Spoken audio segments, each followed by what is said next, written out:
RP Sanjiv Goenka group vice president Shashwat గోయంకాతో మంత్రి నారా లోకేష్ దావోస్లో సమావేశమయ్యారు. ఆంధ్రప్రదేశ్లో గోయంకా గ్రూప్ తలపెట్టిన 349.8 మెగావాట్ల పూర్వ గ్రీన్ సిఎస్సి పవన విద్యుత్ ప్రాజెక్టు విస్తరణ పనులను వేగవంతం చేయాలని మంత్రి లోకేష్ కోరారు. ఏపీలో హైబ్రిడ్ పునరుత్పాదక విద్యుత్ ఆప్షన్లను అన్వేషించాలన్నారు.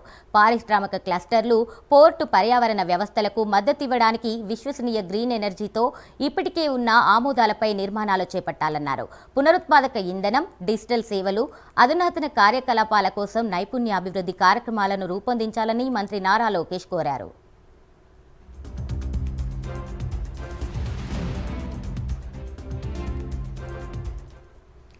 ఆంధ్రప్రదేశ్లో 3,286 కోట్లతో 349.8 మెగావాట్ల విండ్ పవర్ ప్రాజెక్టును చేపట్టనున్నానని ఆర్పీఎస్టీ వైస్ ప్రెసిడెంట్ శాశ్వత్ గోయంకా చెప్పారు. తమ గ్రూప్కి చెందిన ఫస్ట్ సోర్స్ సొల్యూషన్స్ లిమిటెడ్ సంస్థ గన్నవరం ఐటీసీస్లో బీపీఎం డెలివరీ సెంటర్ నిర్వహిస్తోందని తెలిపారు.